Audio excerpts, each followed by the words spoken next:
Volví a casa sin avisar. Vi a mi hija gritando y rompiendo todo, mientras mi yerno estaba de fiesta en Madrid. Así que congelé todas sus cuentas. Una hora después, me llamó 99 veces seguidas. Me alegra que estés aquí.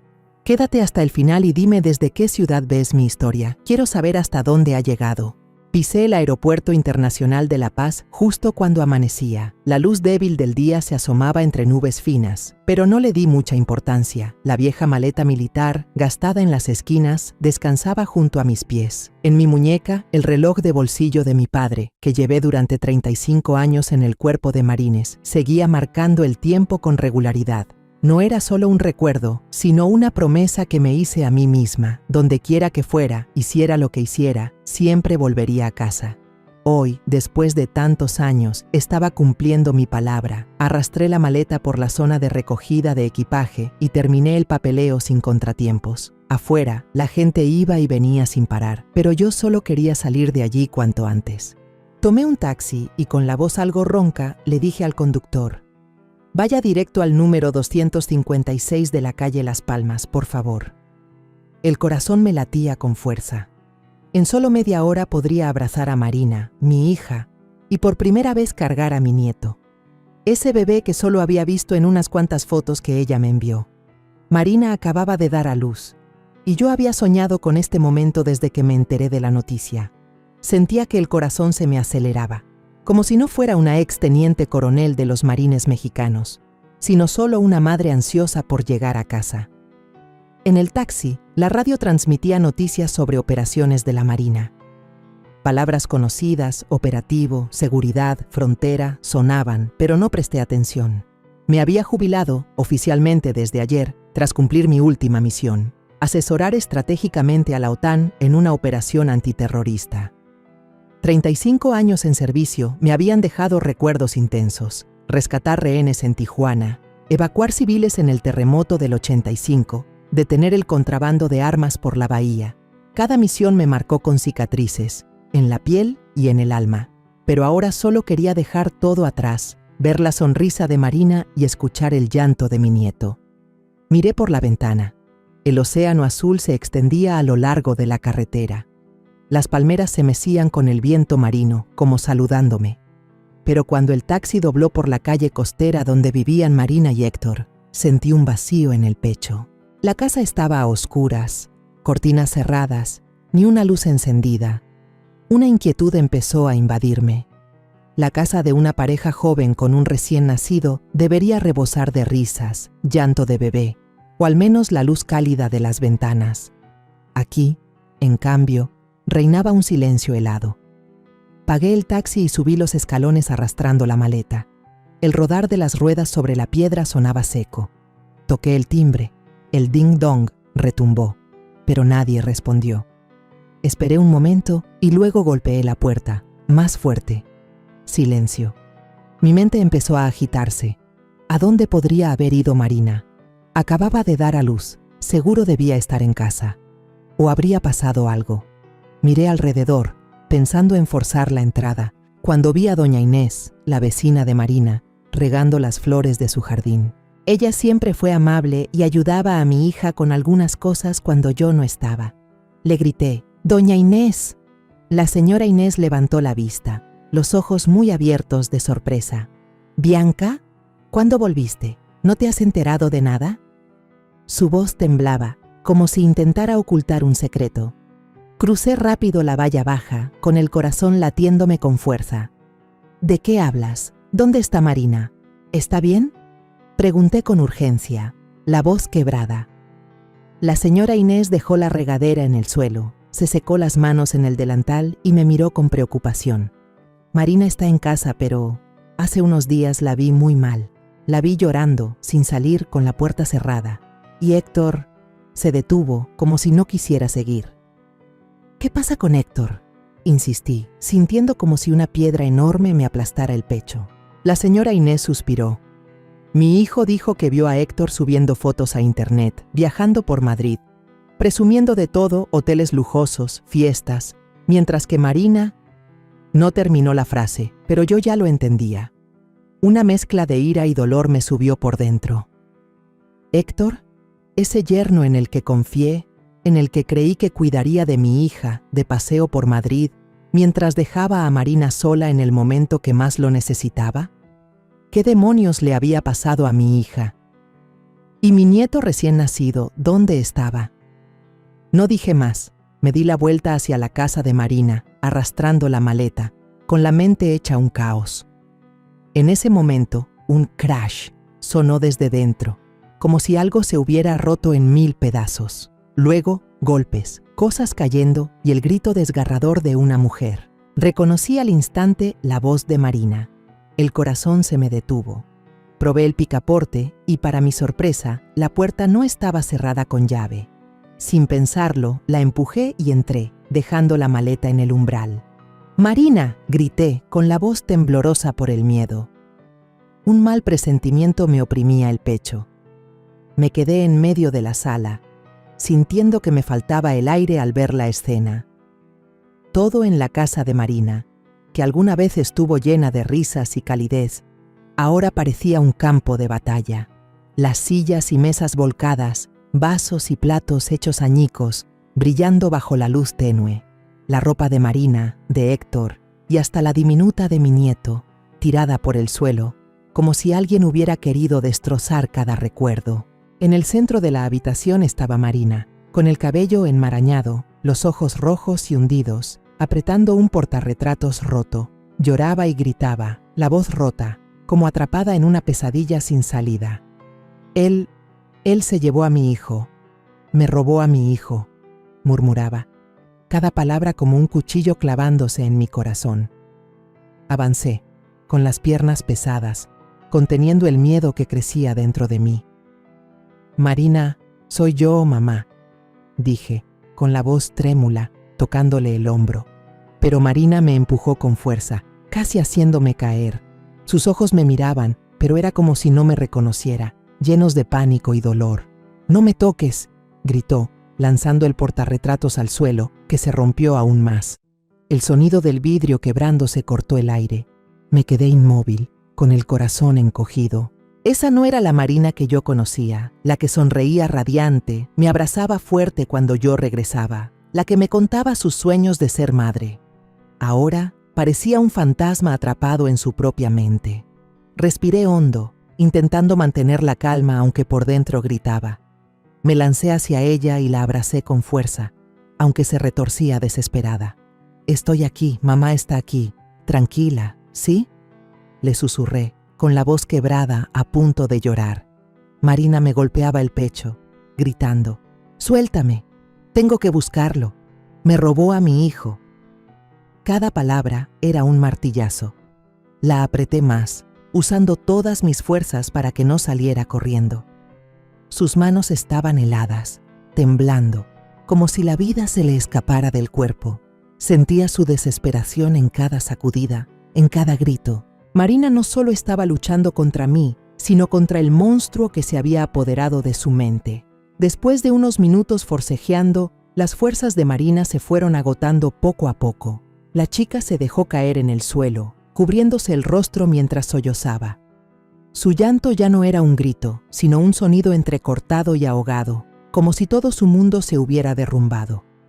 Me arrodillé junto a ella, todavía abrazándola con fuerza, temiendo que si la soltaba volviera a caer en un ataque de desesperación. «Marina, dime, ¿qué pasó?», pregunté, con voz suave pero llena de preocupación. Pero Marina solo negó con la cabeza, sus manos temblorosas aferradas a su cabello, como si quisiera arrancarse todo de la cabeza para librarse del dolor. Recorrí la habitación con la mirada, buscando cualquier rastro de mi nieto. Luis, el nombre que Marina me había mencionado por teléfono, junto con una foto de un niño de ojos grandes y redondos. Me levanté y caminé rápido por el dormitorio, la cocina, el baño, revisando cada rincón. La cuna de madera, donde Luis debería estar acostado, estaba vacía. Una pequeña manta azul, todavía con olor a leche, yacía sola en el suelo. La recogí y la apreté contra mi pecho, sintiendo como si alguien me estrujara el corazón. No había llanto de bebé, no había calor infantil, solo un vacío que daba miedo. Regresé a la sala, donde Marina seguía encogida en el suelo, con la mirada perdida. Marina, ¿dónde está tu hijo?, pregunté con la voz temblorosa, aunque ya intuía que la respuesta no sería buena. Marina levantó la vista. Sus ojos enrojecidos se llenaron de lágrimas otra vez. «Se lo llevó, me robó a mi hijo», gritó, golpeando el suelo con fuerza, arañando la madera hasta sangrar. Me arrodillé para sujetar sus manos, evitando que se lastimara más. «Héctor, ¿a dónde se llevó a Luis?», pregunté, tratando de mantener la calma, aunque por dentro hervía de ira y miedo. Marina rompió en un llanto incontrolable, temblando de pies a cabeza. Entre sollozos, me contó con voz entrecortada, como si cada palabra le costara arrancársela del alma. Dijo que no soy capaz de ser madre, que estoy loca, mamá. Ayer se llevó al niño sin decir nada. Me dejó aquí, sola. Marina se cubrió el rostro, llorando hasta casi no poder respirar. Me desperté y Luis ya no estaba en la cuna. Lo llamé. No contestó.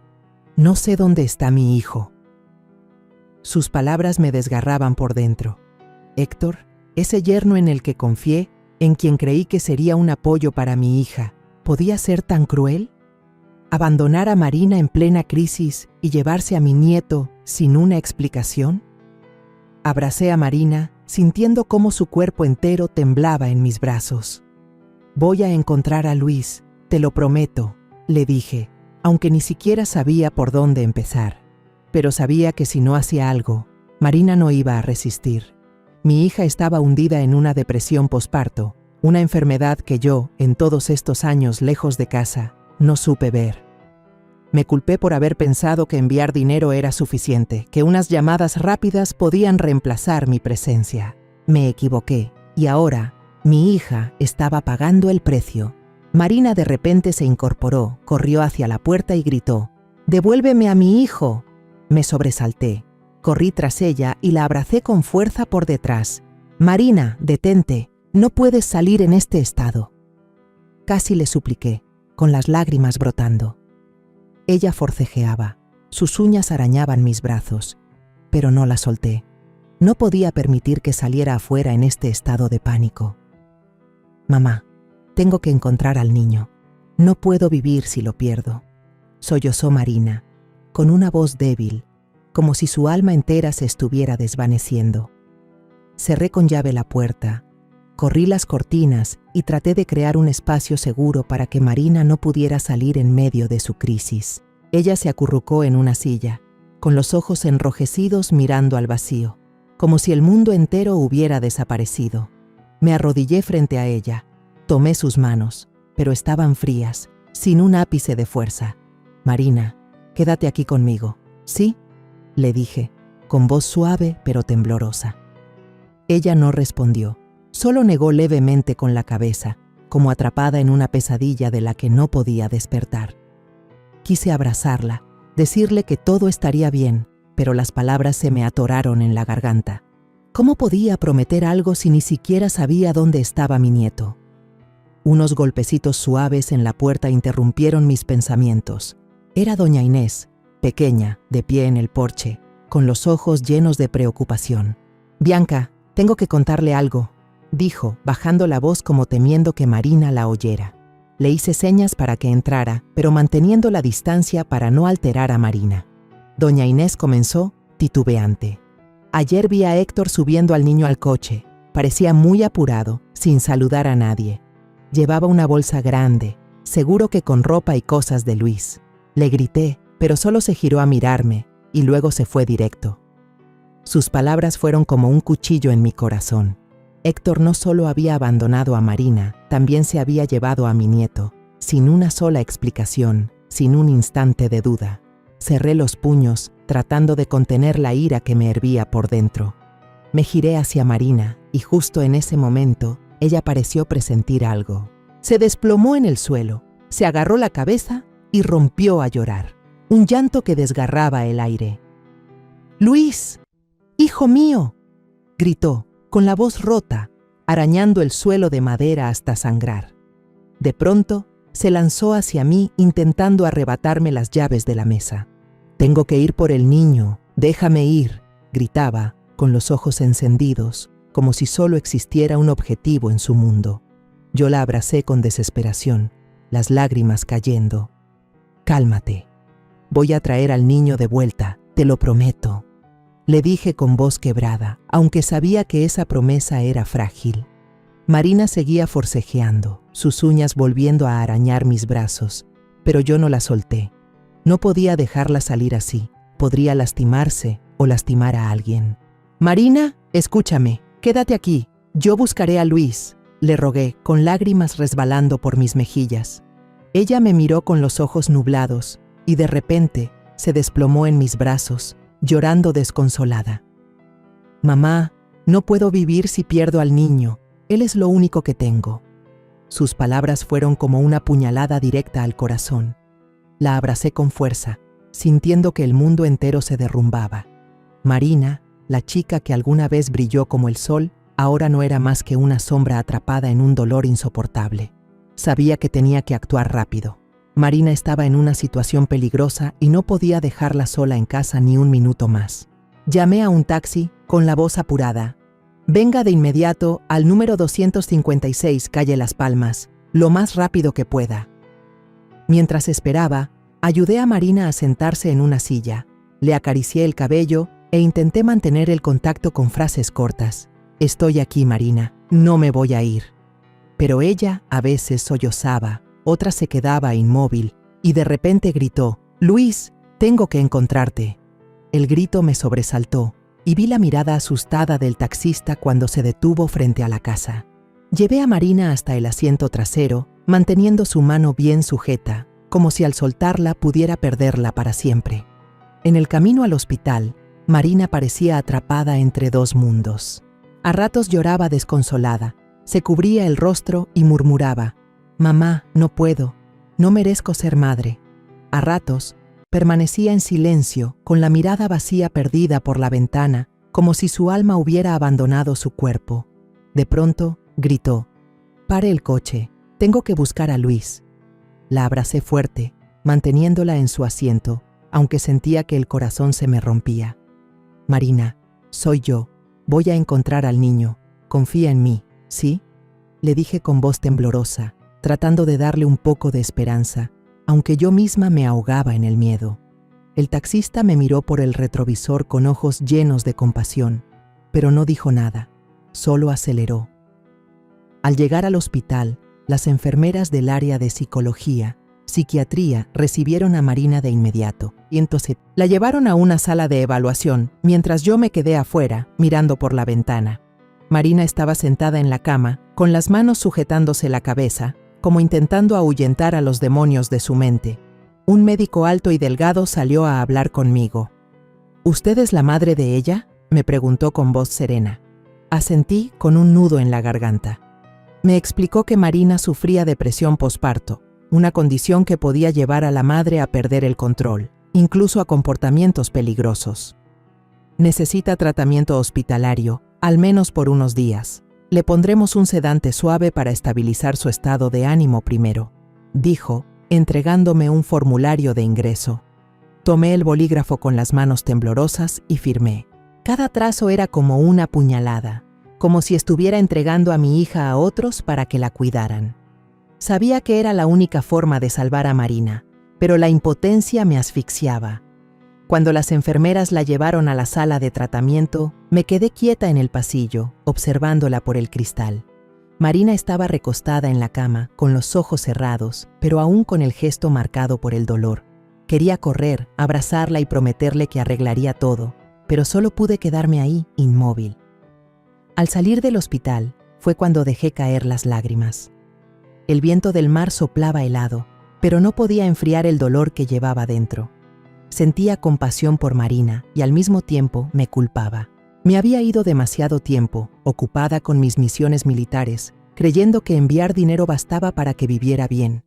No me di cuenta de que Marina estaba hundida en la oscuridad, ni de que luchaba contra una enfermedad que yo nunca había comprendido. Había fallado, como madre. En medio del dolor y la culpa, la imagen de Héctor apareció en mi mente, como una llama que quemaba. Él, disfrutando en Madrid, gastando el dinero de Marina, el mismo que yo enviaba para cuidarla, en fiestas, mientras mi hija perdía la razón por la ausencia de su hijo. Fue aún más cruel al llevarse a Luis, arrebatándole la única razón para vivir. Cerré los puños, sintiendo que la sangre me hervía. Héctor no se saldría con la suya, no conmigo. Tomé el teléfono y llamé al teniente coronel Eugenio Ortega, un viejo amigo del ejército que ahora trabaja en la Agencia de Administración Financiera Militar. Eugenio, necesito verte, hoy mismo, dije con voz firme, aunque las lágrimas seguían cayendo en silencio. ¿Qué pasa, Bianca?, preguntó él, con un tono lleno de preocupación. Es un asunto de familia. Necesito tu ayuda, respondí breve. Eugenio aceptó de inmediato y quedó de verme en su oficina por la tarde. Tomé un taxi y regresé a la casa de Marina. Sentada en el coche, miré por la ventana. El océano azul profundo ahora solo me transmitía frío. Héctor había dejado un desastre, y yo iba a revolverlo todo para encontrar la verdad, recuperar a mi nieto y salvar a mi hija. Me paré frente a la puerta, el manojo de llaves temblando ligeramente en mi mano mientras buscaba la vieja llave, todavía con un poco de polvo de los años que estuve ausente. Cuando la puerta se abrió, el olor a humedad y el caos interior me golpearon como un puñetazo. La sala parecía un campo de batalla. Trozos de vasos y platos asomaban bajo la luz tenue. La ropa estaba tirada por todas partes y el aire era tan denso que costaba respirar. Caminé sobre los vidrios rotos. Cada paso se sentía como pisar mi propio corazón. Esta era la casa de mi hija, donde se suponía debía sonar la risa de mi nieto, pero ahora solo quedaba la devastación y el dolor que no pude evitar. Me acerqué al pequeño escritorio en la esquina, donde Marina solía sentarse a escribir las cartas que me enviaba cuando yo estaba en la base. Sobre la mesa, un sobre blanco abierto y dentro un montón de facturas arrugadas. Con las manos temblando las saqué. Cada hoja era como una acusación. Boletos de avión de ida y vuelta en clase ejecutiva México-España, a nombre de Héctor, pagados con la tarjeta de Marina. Una factura de un hotel 5 estrellas en Madrid, a un precio exorbitante, también desde la cuenta de mi hija. Y entonces me quedé helada al ver la última, un reloj Rolex valuado en casi 200,000 pesos, comprado apenas 3 días antes. Apreté la hoja con fuerza, sintiendo la sangre hervir. Héctor, el yerno en quien confié, en quien creí que sería un apoyo para Marina, había usado el dinero de ella para darse la gran vida, mientras mi hija se estaba volviendo loca de dolor por perder a su hijo. Fotografié cada factura, cada número, y las guardé con cuidado en mi teléfono. Cada vez que presionaba el botón, una mezcla de ira y tristeza me recorría. No era solo dinero, era el sudor y el sacrificio de mis años lejos de casa, lejos de mi hija, defendiendo al país. Yo le había enviado ese dinero a Marina para que tuviera una buena vida, para que cuidara a mi nieto. Y Héctor, a quien alguna vez llamé familia, lo había robado todo, dejando a Marina en crisis y llevándose a mi nieto. Tomé el teléfono, con la mano ligeramente temblorosa, y marqué para hacer una videollamada a Héctor. La pantalla se iluminó y apareció su imagen, de pie en el balcón de un hotel lujoso, con la vista espectacular de Madrid detrás. El bullicio de las risas de sus amigos se colaba como una burla a la miseria de mi hija. Héctor contestó con voz distraída, como si yo fuera una molestia. ¿Qué pasa?, preguntó, mirando hacia un lado, claramente sin querer prestarme atención. Marina está hospitalizada, tiene depresión, dije directamente, con tono firme, aunque por dentro se me retorcían las entrañas. El rostro de Héctor se detuvo unos segundos, pero luego se encogió de hombros y contestó con frialdad. Ya lo sé. ¿Algo más? Dilo rápido, estoy ocupado. Sus palabras fueron como una puñalada en mi pecho. ¿Él sabía? ¿Sabía y aún así seguía allí, bajo el sol brillante y con copas de vino, mientras mi hija se hundía en un hospital? Respiré hondo, intentando contener la rabia que me hervía por dentro. ¿A dónde crees que fueron los depósitos que envié para cuidar de Marina? ¿Piensas que no lo sé? Dije con voz fría. Hotel de 5 estrellas, boletos de avión en clase ejecutiva, reloj Rolex, fiestas, todo lo vi en el estado de cuenta. Héctor alzó las cejas, una sonrisa burlona asomó en sus labios. Ese dinero también es mío, somos familia, respondió con tono desafiante, como si yo no tuviera derecho a cuestionarlo. ¿Familia? Esa palabra resonó en mi cabeza como una ofensa. ¿Él llama familia a eso? Después de abandonar a Marina, de llevarse a mi nieta, de gastar el dinero de la niña como si fuera suyo. Apreté el teléfono con fuerza. Mi voz temblaba de ira, pero me mantuve firme. Esta es la última vez que usas mi dinero. Sin darle tiempo a responder, colgué con el corazón latiendo a 1000, a punto de estallar. ¿Pensaba que me quedaría de brazos cruzados? Se equivocaba. De inmediato llamé al teniente coronel Eugenio Ortega, un viejo amigo del ejército que ahora trabajaba en la Agencia de Administración Financiera Militar. Eugenio, necesito tu ayuda, ahora mismo, dije con urgencia. ¿Qué pasa tan grave, Bianca?, preguntó con preocupación. Héctor, mi yerno, está robando el dinero de Marina. Necesito congelar su cuenta ya. Eugenio no preguntó más, solo dijo: encuéntrame en la oficina en 1 hora. Llegué a la oficina de Eugenio con el poder notarial financiero que Marina me había firmado antes de que saliera en misión. Era un documento simple, pero ahora era mi arma más poderosa. Eugenio lo revisó, asintió y enseguida se puso a trabajar con su equipo. En apenas 20 minutos, la cuenta de Marina estaba congelada. Todas las tarjetas de crédito vinculadas fueron anuladas y el saldo restante transferido a una cuenta privada a la que solo yo tenía acceso. «Listo, Bianca», dijo Eugenio con mirada comprensiva. «Gracias», respondí con la voz ronca, pero sintiendo un pequeño alivio en medio de la tormenta. Al salir de la oficina, mi teléfono no paraba de vibrar. Héctor llamaba una y otra vez, 99 veces en menos de 1 hora. Entre llamadas llegaban mensajes y audios, cada uno como una puñalada más. Primero, insultos llenos de furia. ¿Quién te crees para tocar mi dinero? Te voy a demandar. Luego, al no obtener respuesta, su tono bajó, intentando suplicar. Bianca, por favor, podemos hablar. Necesito el dinero para cubrir gastos. No quise lastimar a Marina. Y al final, casi rogando. Lo que quieras, pero abre la cuenta. Te devolveré a Luis. Sus palabras me hicieron temblar de ira. ¿Devolverme a Luis? ¿Se atrevía a usar a mi nieto como moneda de cambio? No respondí. Cada mensaje, cada llamada, solo aumentaba mi determinación. Traicionó a Marina, traicionó a mi familia, y ahora pagaría. Apreté el reloj de bolsillo de mi padre en la mano, sintiendo como si él estuviera ahí, recordándome que debía ser fuerte. No te rindas, Bianca. Escuché su voz en mi mente. Respiré hondo. Salí a la calle.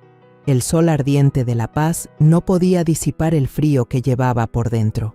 Empujé la puerta y entré en la casa de Marina, sintiendo como si estuviera pisando un campo de batalla que ya se había enfriado. La casa seguía a oscuras, con trozos de vasos y platos rotos en el suelo que brillaban bajo la luz tenue, como heridas que aún no sanaban. Arrastré la vieja maleta militar hasta un rincón, dejándola junto al escritorio de Marina, ese lugar donde solía escribir cartas a mano para enviármelas. Ahora, el escritorio solo era caos, papeles arrugados, un bolígrafo tirado y una taza de café frío desde quién sabe cuándo. Respiré hondo, tratando de contener el dolor en el pecho. Héctor había destrozado la familia de mi hija y no iba a permitir que siguiera impune. Abrí la laptop militar que me había acompañado en tantas misiones. La pantalla azul grisácea se encendió, como un viejo amigo listo para combatir a mi lado. Ingresé a la cuenta bancaria militar con el poder de representación financiera de emergencia que Marina me había firmado y revisé la orden de congelamiento ejecutada por Eugenio Ortega. Todo estaba en orden. La cuenta de Marina estaba bloqueada, las tarjetas de crédito inhabilitadas y el saldo transferido a mi cuenta personal. Activé una alerta adicional para que cualquier intento de retiro desde su cuenta anterior me llegara al instante. Héctor podía estar en Madrid creyéndose a salvo, pero yo iba a cortar todas sus líneas de suministro. Abrí los estados de cuenta de los últimos 3 meses y cada cifra era como un cuchillo clavándose en mi corazón. Una lista interminable de consumos en bares de lujo, restaurantes caros y hasta un pago por un fin de semana en un yate. Todo cargado a la tarjeta de Marina, con el dinero que yo enviaba para cuidar de ella y de mi nieto. Apreté el ratón con tanta fuerza que pensé que lo rompería. Héctor no solo le quitaba el dinero a Marina, sino que vivía como un rey mientras mi hija se hundía en la depresión y mi nieto desaparecía sin explicación. Capturé cada pantalla y las guardé con cuidado en un disco duro externo y en un pequeño USB, igual que archivaba informes de misión en el ejército. No eran solo pruebas, eran armas para incriminarlo. El teléfono vibró, un número desconocido de un banco comercial. Señora Bianca, hemos recibido una solicitud de retiro de un préstamo a nombre conjunto de la señorita Marina y el señor Héctor. ¿Autoriza la operación? La voz del empleado era monótona, pero sentí que la sangre me hervía. No, respondí con frialdad. Quiero que bloqueen este expediente de crédito de inmediato. Nadie puede retirar dinero. El empleado dudó un segundo y luego confirmó que lo harían. Colgué, sintiendo que acababa de frenar un ataque enemigo. Héctor pensaba que era listo, pero no sabía que yo estaba acostumbrada a batallas mucho más duras. Llamé a Javier, un viejo amigo del sector de telecomunicaciones que solía ayudarme a rastrear señales en operaciones contra el contrabando. Javier, necesito que rastrees el número de Héctor. ¿Dónde está?, pregunté con urgencia. Javier no hizo preguntas, solo dijo, «Dame 10 minutos». No pasó ni ese tiempo cuando volvió a llamar. Su señal está en Madrid, cerca del centro. Parece que sigue en ese hotel. Asentí, aunque él no podía verme. Gracias, dije antes de colgar. Él seguía en Madrid, de fiesta, mientras Marina estaba en el hospital y Luis desaparecido. El dolor en mi pecho se convirtió en fuego, no para consumir, sino para impulsarme a actuar. Empezaba a oscurecer, y el atardecer rojo intenso tras la ventana parecía un recordatorio del tiempo que se escurría. Cerré con llave la casa de Marina, revisando cada cerradura para asegurarme de que nadie pudiera entrar. El coche viejo de la muchacha estaba estacionado en el patio, con las llaves todavía en el cajón. Conduje hasta el supermercado cercano, compré unas botellas de agua, algo de comida y 3 cerraduras nuevas, las más seguras que pude encontrar. Al volver, cambié todas las cerraduras de la puerta principal y trasera, sellándolas con cinta adhesiva militar con código, como solía asegurar el arsenal en el ejército. Esta no era solo la casa de Marina, era el lugar donde empezaría mi guerra para recuperar lo que nos habían arrebatado. Mientras empacaba los papeles sueltos de Marina en una caja de cartón, encontré una libreta vieja, de tapa de cuero gastada, escondida bajo un montón de recibos. La abrí y sentí que el corazón se me detenía. Dentro estaba la letra de Marina, con anotaciones minuciosas sobre las sumas de dinero que le había dado a Héctor, acompañadas de su firma en cada registro. 10,000 pesos, 15 de mayo, para pagar la cuenta de la casa a Héctor. 20,000 pesos, 2 de junio. Héctor dijo que los necesitaba para el trabajo. Muchas coincidían exactamente con las transacciones del estado de cuenta bancario, pero había otras, más grandes, que no aparecían en la cuenta. Héctor había recibido efectivo de Marina y luego retirado más de su tarjeta para guardárselo. Apreté la libreta entre las manos, sintiendo que acababa de encontrar una pieza clave en el rompecabezas de su traición. Me senté en la silla, con la libreta aún en las manos, y por primera vez me permití enfrentar el dolor más profundo. Héctor no solo era un mal esposo, era un parásito que había explotado a mi hija, que se aprovechó del amor y la confianza de Marina para vaciarle los bolsillos, viviendo con lujos mientras ella se hundía en la oscuridad. Yo había pensado que era familia. Le di la mano el día de la boda de Marina. Confié en que la cuidaría cuando yo no estuviera. Pero traicionó todo. El dolor que sentía no era solo por Marina, era también por mí, por haber confiado en la persona equivocada, por haber dejado que mi hija cayera en manos de alguien que no lo merecía. Tomé el teléfono y revisé los mensajes de Héctor. Seguía enviando, con un tono cada vez más desesperado. «Bianca, por favor, no fue mi intención. Voy a traer a Luis de vuelta. Solo abre la cuenta otra vez». Leí, pero no respondí. Cada palabra suya solo alimentaba mi rabia. ¿Pensaba que iba a creer esas mentiras después de todo lo que hizo? Guardé el teléfono, me levanté y continué organizando los papeles. Cada factura, cada línea en la libreta de Marina era una bala. Y yo, exteniente coronel, sabía cómo usarlas para derribar a un enemigo. Al amanecer, llevé la caja llena de papeles a la oficina temporal en la vieja base naval. La habitación era pequeña, con el aroma persistente de madera envejecida y aceite de máquina, un recordatorio de mis años de mando. Aunque estaba retirada, aún podía usar ese lugar, un privilegio de mis días de servicio. Puse la caja sobre la mesa, la abrí y extendí todas las facturas, estados de cuenta y la libreta de Marina frente a mí. Cada hoja era una pieza de la traición, y yo, con la paciencia forjada en tantas misiones, comencé a cotejar cada monto. Fui pasando una a una las páginas de los estados de cuenta, comparando con las anotaciones apresuradas en la libreta de Marina. Un patrón claro empezó a tomar forma, como un cuadro pintado con mentiras. Héctor había hecho que Marina le entregara dinero en efectivo del que yo le enviaba, diciendo que era para pagar la casa, arreglar el auto o comprar cosas para Luis. Pero luego retiraba la misma cantidad de la cuenta bancaria de mi hija para guardársela. Había transacciones repetidas hasta el descaro. 15,000 pesos para una comida en un restaurante caro, justo después de que Marina anotara en la libreta que le había dado ese dinero para comprar leche para el niño. Apreté el lápiz con fuerza, las uñas clavándose en la palma. No solo robó dinero, robó la confianza de mi hija, le robó los días que debieron estar llenos de amor. En particular, me di cuenta de que los retiros más grandes ocurrieron justo después de que Marina diera a luz a Luis. Una factura me dejó helada. 50,000 pesos por el servicio de organización de una fiesta de cumpleaños para un amigo de Héctor, apenas 2 semanas después de que Marina diera a luz. Imaginé a mi hija acostada en la cama del hospital, agotada y asustada tras el parto, mientras Héctor usaba su dinero para celebrar, riendo y charlando con sus amigos. El dolor en mi pecho era como un cuchillo afilado que se hundía más cada vez que pensaba en Marina, la chica que alguna vez creyó que Héctor sería su apoyo, que le tomó la mano en el día de su boda con una sonrisa radiante.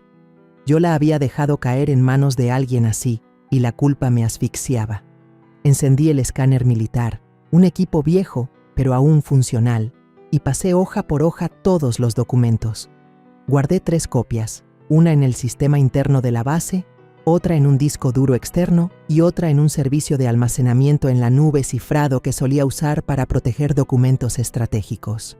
Cada vez que presionaba el botón de escanear, sentía que estaba levantando una fortaleza, cada ladrillo una prueba para desenmascarar a Héctor. No lo hacía solo por Marina, sino también por mí, para redimir mi ausencia durante tanto tiempo, para proteger lo que quedaba de mi familia. Tomé el teléfono de Marina, que había dejado sobre la mesa antes de entrar al hospital. La carpeta de mensajes estaba vacía, pero no me sorprendió. Héctor era lo bastante astuto como para borrar sus huellas, pero no sabía que yo había sido entrenada para descubrir la verdad. Abrí otra aplicación de mensajería que Marina casi no usaba, y tras unos cuantos pasos logré recuperar algunas conversaciones. Un mensaje de Héctor a sus amigos me hizo temblar de ira. La lana para este reloj salió de la wife. Ahorita está loca, así que ni cuenta se da. Acompañado de la foto de un reluciente reloj suizo, el mismo que había visto en la factura. Sus palabras fueron como una bofetada. Llamaba wife a Marina. Se refería a su enfermedad como loca y se burlaba del sufrimiento de mi hija. Apreté el teléfono con fuerza, con ganas de destrozarlo, pero me contuve. Era una prueba y la necesitaba. Seguí revisando el correo de Marina y, por suerte, ella aún usaba la misma contraseña que yo conocía. En la bandeja de enviados encontré un correo de reserva de boletos de avión con un mensaje de Héctor. Usa la tarjeta de Bianca. Ella todavía tarda en salir de la base. Y si vuelve, tiene que avisar. Sus palabras fueron otra puñalada, no solo por la crueldad, sino porque me mencionaba a mí, la madre de Marina, como una pieza más de su plan. Yo había estado lejos, creyendo que Héctor cuidaría de ella, pero él aprovechó mi ausencia para saquear su dinero, abandonar a Marina y llevarse a mi nieto. Las lágrimas me corrieron silenciosas mientras guardaba ese correo en el disco duro. No era solo una transacción. Era la prueba de que Héctor lo había planeado desde hacía tiempo, y yo, como madre, no lo vi venir. Esa tarde llevé todos los datos a la oficina de Eugenio Ortega. Coloqué la caja de cartón sobre su escritorio y le dije con firmeza: Eugenio, esto es todo lo que tengo. Él le robó a Marina y necesito que confirmes su validez legal. Eugenio revisó cada página con una mirada seria. Bianca, esto basta para ir a juicio. No solo hubo abuso financiero, también puso en riesgo la salud de Marina. Le voy a indicar cómo presentar esto como prueba, dijo con voz segura. Asentí, sintiendo que una parte del peso se aliviaba, pero el dolor seguía ahí, cortante como una hoja. Antes de salir de la base, llamé para agendar una cita con el abogado Arturo Ruiz, a quien me había recomendado Eugenio. Necesito verlo mañana por la mañana sobre un caso de abuso financiero familiar, le dije, con la voz cargada de urgencia. La secretaria confirmó la cita de inmediato. Colgué, sintiendo que acababa de dar otro paso en el camino de esta batalla. Héctor podría pensar que estaba seguro en Madrid, pero no sabía que yo ya estaba lista, con toda la experiencia y la determinación de una exteniente coronel. Esa noche regresé al hospital a visitar a Marina. Ella dormía profundamente bajo los efectos de un sedante. Su rostro estaba pálido, pero las cejas seguían fruncidas, como si incluso en sueños siguiera luchando contra el dolor. Puse la caja de documentos sellados sobre la mesa junto a su cama y le acaricié suavemente el cabello. Voy a traer a Luis de vuelta, Marina. Te lo prometo. Susurré, aunque sabía que no podía oírme. Me quedé ahí, mirándola, y por primera vez me permití llorar. No por debilidad, sino por el dolor de una madre que dejó que su hija cayera en manos de alguien como Héctor. Yo había confiado en él, había creído que sería parte de la familia, pero traicionó todo. Afuera, el viento del mar soplaba con fuerza, trayendo el frío cortante de la noche en La Paz. Pero en mi mente había un silencio afilado, como antes de cada operación militar. Sabía lo que estaba haciendo y no iba a detenerme. Héctor había convertido a mi familia en su juego, pero yo iba a hacer que pagara. A la mañana siguiente llegué al centro de La Paz, donde la oficina del abogado Arturo Ruiz quedaba encajonada entre viejos edificios. El viento marino traía el frescor de la mañana, pero no calmaba el fuego de ira que ardía dentro de mí. Llevaba 3 carpetas de documentos, ordenadas con la misma precisión con la que preparaba informes de misión en el ejército. Cada carpeta era como un cuchillo afilado, con pruebas de la traición de Héctor, el hombre que convirtió a mi hija en víctima, que se llevó a mi nieto y gastó el dinero de la familia como si fuera suyo. Apreté el puño, sintiendo en el bolsillo el reloj de bolsillo de mi padre, como un recordatorio de que debía ser fuerte. La oficina de Arturo era pequeña pero ordenada, con un tenue olor a papel viejo y tinta. Sobre el escritorio había una pila de expedientes, cada uno contando una historia dolorosa distinta. Arturo, un hombre de unos 40 años, se puso de pie para darme la mano. Su apretón fue firme y seguro, como si quisiera transmitirme algo de consuelo. Señora Bianca, Eugenio me habló de usted, dijo, observándome con atención, como evaluando la fuerza de un soldado antes de la batalla. Asentí, puse las 3 carpetas sobre la mesa y con voz firme dije: esto es todo lo que tengo. Héctor se aprovechó de mi hija y quiero que pague por ello. Arturo abrió cada carpeta, hojeando rápidamente los extractos bancarios, las facturas y los datos del teléfono y correo de Marina. Con un lápiz rojo anotaba con la rapidez de quien está acostumbrado a casos complejos. Esto es una transacción ilegal, murmuró, marcando un gasto en un hotel de 5 estrellas en Madrid. Y esto, prueba de abandono de una persona enferma, continuó, señalando un mensaje de Héctor presumiendo un reloj suizo. Cada palabra suya era como un martillazo, reforzando mi determinación. Sentada frente a él, con las manos entrelazadas, intentaba contener la oleada de dolor. Esos números, esas líneas escritas, no eran solo pruebas, eran la historia de la destrucción de Marina, de los días en que Héctor se aprovechó de ella sin que yo lo supiera. ¿Dónde está el poder notarial financiero de su hija?, preguntó Arturo, levantando la vista hacia mí. Saqué del maletín el original, con la firma de Marina y notarizado en la oficina jurídica militar. Lo revisó y asintió. Bien, con esto Tenemos autoridad para actuar de inmediato. Siguió revisando el expediente. Tomó algunas notas. Luego alzó la vista con una mirada aguda. Este caso es lo bastante sólido para llevarlo a juicio. Vamos a solicitar una orden de congelamiento urgente de bienes y la administración de la herencia de Marina. Héctor no podrá tocar ni un centavo más. Le di más información. Está en Madrid. Lo confirmé por la señal del teléfono. Arturo sonrió de lado, una sonrisa llena de intención. No se imaginará la velocidad con la que vamos a actuar, dijo con voz grave pero firme. Sus palabras fueron como un rayo de luz en la oscuridad, haciéndome sentir que no estaba sola. No era solo una madre dolida, sino que tenía aliados, personas dispuestas a ponerse de mi lado para exigir justicia para Marina. Al salir de la oficina, pasé por el Ministerio de Justicia, donde el aire estaba cargado con olor a papel y el golpeteo de teclados. Presenté la solicitud para que el tribunal considerara la orden de congelamiento, acompañada de una copia del expediente. La funcionaria, una joven con la mirada cansada, revisó los documentos y dijo: «La audiencia será en 72 horas. Recibirá la notificación». Asentí, sintiendo que acababa de dar un paso importante en un camino largo. Pero por dentro, el dolor seguía vivo. Héctor había traicionado a Marina, y también mi confianza. Alguna vez me estrechó la mano en su boda, prometiendo cuidar de ella. Y ahora estaba en Madrid, viviendo con lujos sobre el sufrimiento de mi hija. Al regresar a la casa de Marina, vi un sobre blanco que había sido deslizado por debajo de la puerta, tirado solo en el suelo. Lo recogí, con la mano temblando un poco al abrirlo. Dentro había una nota manuscrita, con la letra de Héctor. ¿Podemos arreglar esto entre nosotros? Necesito dinero para pagar unas deudas. Por favor, Bianca, por Luis. La leí una y otra vez, sintiendo cómo me hervía la sangre. ¿Por Luis? ¿Se atrevía a nombrar a mi nieto después de habérselo llevado, dejando a Marina hundida en la crisis? Sus palabras eran una burla cruel, como si pudiera hacerme creer que realmente le importaba la familia. Doblé la nota y la guardé en el expediente de pruebas, sin responder. No merecía respuesta ni perdón.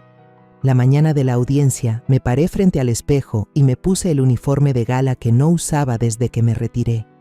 Las medallas brillaban bajo la luz, cada una contando una historia de los años que luché por mi país. Pero hoy no iba a la batalla por México, sino por Marina, por Luis y por mi propio corazón roto.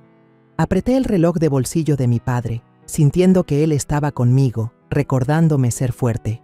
Respiré hondo, salí de la casa y me preparé para enfrentar a Héctor, el hombre que traicionó a mi hija y convirtió a mi familia en su juego. La sala del tribunal era amplia, iluminada con luces frías de neón, mezcladas con el olor a madera vieja y húmeda. Entré con el expediente en las manos, que me pesaba como si llevara el mundo entero. Héctor ya estaba sentado al otro lado, con un traje Armani caro y un iPhone de última generación en la mano. Fingía cansancio, con los hombros caídos, como si él fuera la víctima. Pero yo sabía que era pura actuación. Su mirada pasó por mí, con un destello de arrogancia, como si todavía creyera que podía salirse con la suya. Me senté, entrelazando las manos, conteniendo la rabia que me ardía por dentro. El juez, un hombre mayor con la mirada seria, pidió a ambas partes que expusieran su versión. Arturo, mi abogado, se levantó y colocó sobre la mesa un voluminoso expediente de pruebas. Señoría, estas son las pruebas del abuso financiero y el abandono de un enfermo por parte del señor Héctor, dijo con voz firme. Fue proyectando cada documento: estados de cuenta con gastos lujosos, hoteles de 5 estrellas, boletos de avión en clase ejecutiva, relojes Rolex, facturas duplicadas que demostraban que Héctor retiró dinero 2 veces por el mismo gasto, y fotos tomadas de redes sociales, donde él presumía fiestas en Madrid, mientras Marina se desesperaba por la pérdida de su hijo. Cada imagen, cada cifra, era como una puñalada, no solo contra Héctor, sino también contra mi corazón, recordándome los meses en que dejé a mi hija sola. El abogado de Héctor, un hombre joven con voz engatusadora, intentó refutar. «Estos gastos están dentro de los derechos de una pareja», dijo con seguridad. El estado psicológico de Marina era algo inevitable. No se puede culpar a mi cliente, Sus palabras hicieron que cerrara el puño, clavando las uñas en mi palma. ¿Inevitable? ¿Se atrevía a decir eso cuando Marina le había pedido ayuda, cuando dependía de él, solo para ser abandonada en plena crisis? Quise ponerme de pie y gritarle, pero Arturo me puso una mano en el hombro y con la mirada me indicó: «Tranquila, tenemos pruebas».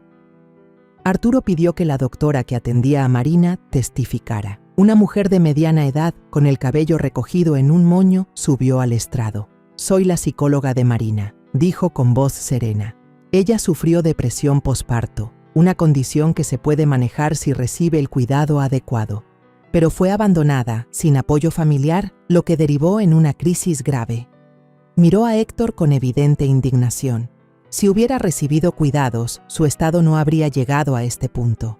Sus palabras fueron como un viento helado que silenció la sala. Miré a Héctor. Tenía la cabeza baja, pero no por remordimiento, sino preocupado por sí mismo. El juez me indicó que me pusiera de pie. Respiré hondo y hablé con voz temblorosa pero firme. Yo estuve fuera de casa para servir a mi país. Confié en que Héctor cuidaría de mi hija, pero se aprovechó de mi ausencia para vaciar nuestras cuentas y abandonar a Marina cuando más lo necesitaba. Nadie tiene derecho a usar mi ausencia para matar lentamente a mi hija. La sala entera quedó en silencio, como si mis palabras hubieran tocado el corazón de todos. Me senté, las lágrimas a punto de brotar, pero las contuve. No lloraba por debilidad, sino por el dolor de una madre que confió en la persona equivocada. El juez dictó: se congelan todos los bienes de Marina. La administración provisional queda en manos de la señora Bianca. El señor Héctor queda prohibido de acceder a los bienes y al domicilio de Marina. Héctor se levantó bruscamente y gritó: «¡Se va a arrepentir!». Pero los agentes judiciales le ordenaron salir de inmediato. Salió con la mirada llena de odio, pero yo no tenía miedo. Él ya había perdido, y yo sabía que iba por el camino correcto.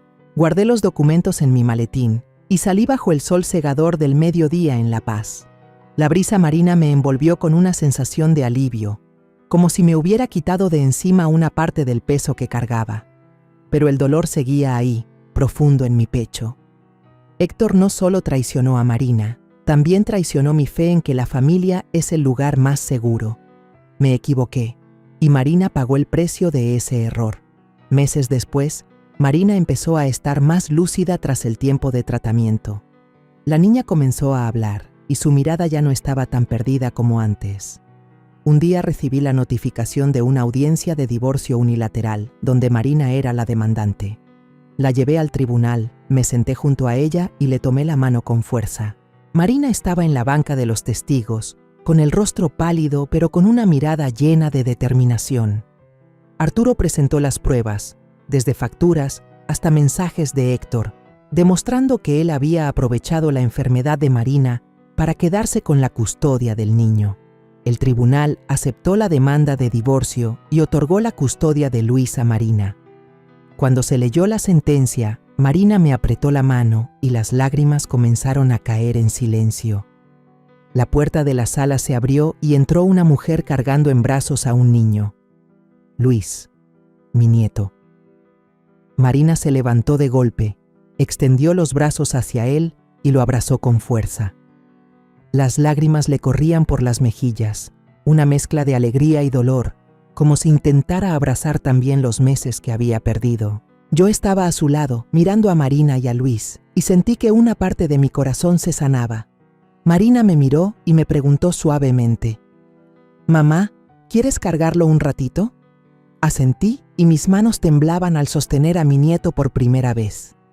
Luis era pequeñito, cálido, con unos ojos grandes que me miraban como queriendo decir algo. En ese momento sentí que estaba abrazando el mundo entero, que todo el dolor y todas las batallas habían valido la pena. Me prometí en silencio que protegería a Marina y a Luis toda mi vida. Héctor tal vez nos había lastimado, pero no podía destruirnos. En los ojos de Luis, en los brazos de Marina, sentí un renacer, no solo el de mi hija, sino también el mío. Unos meses después del juicio, entré al Banco Central de La Paz, donde la luz que se filtraba por los grandes ventanales caía sobre el piso de mármol, creando una sensación fría pero solemne. En mis manos tenía la resolución del tribunal que me otorgaba la administración de los bienes de Marina. Me senté frente a la empleada del banco, una mujer joven con mirada curiosa, y empecé a completar el trámite. Al ver los números en la pantalla, sentí que se aligeraba parte de la carga que llevaba.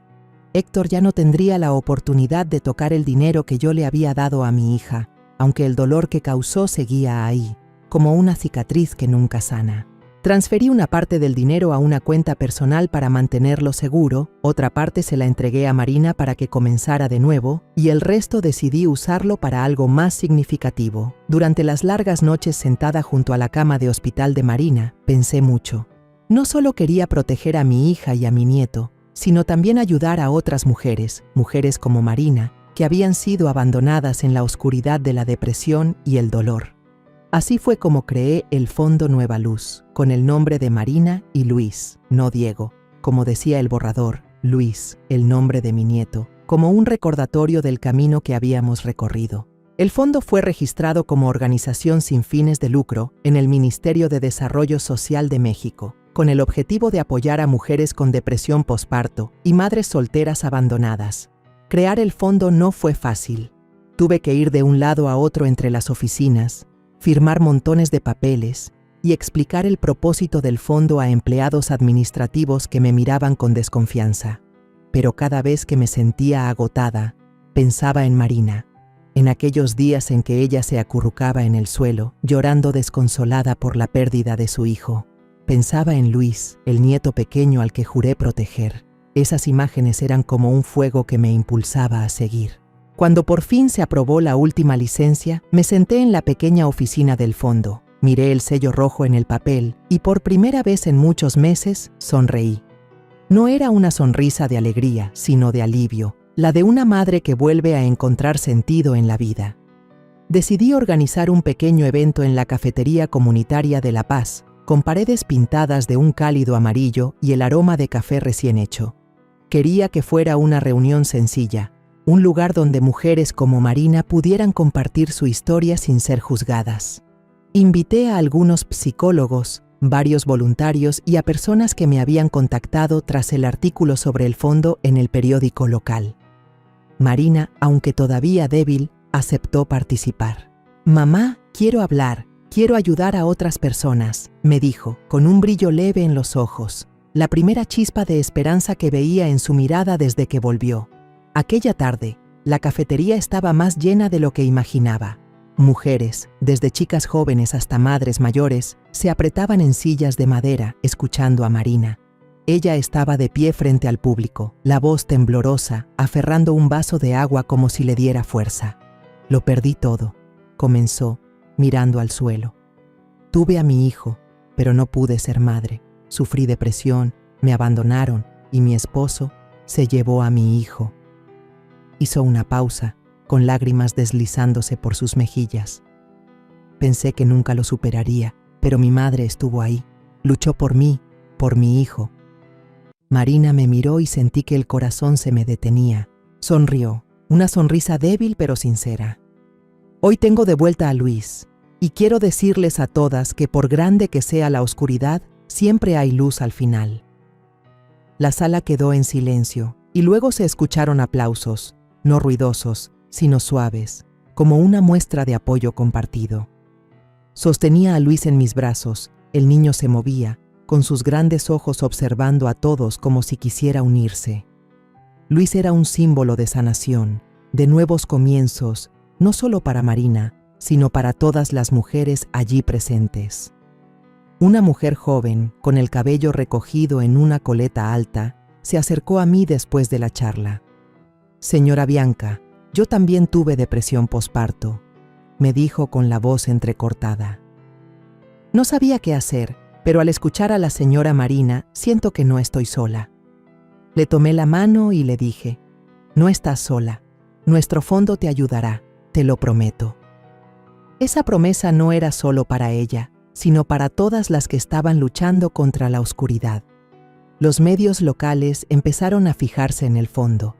Un pequeño artículo en La Paz Hoy hablaba de la historia de Marina, del Fondo Luz Nueva y de las mujeres que volvían a encontrar esperanza. Mi teléfono no dejaba de sonar con llamadas de personas que querían donar o necesitaban orientación. Sentía que no solo estaba haciendo caridad, sino devolviendo un favor a la vida, agradeciendo por darme la oportunidad de enmendar errores, de estar junto a Marina cuando más me necesitaba. Alguna vez fallé como madre, pero ahora estaba reconstruyendo, no solo para mi familia, sino también para personas desconocidas. Esa tarde, Marina y yo estábamos sentadas en el porche, mirando cómo el sol se escondía en el mar. Luis estaba recostado en el regazo de Marina, sus manitas aferradas a los dedos de su mamá, mientras ella se apoyaba en mi hombro, como solía hacerlo cuando era niña.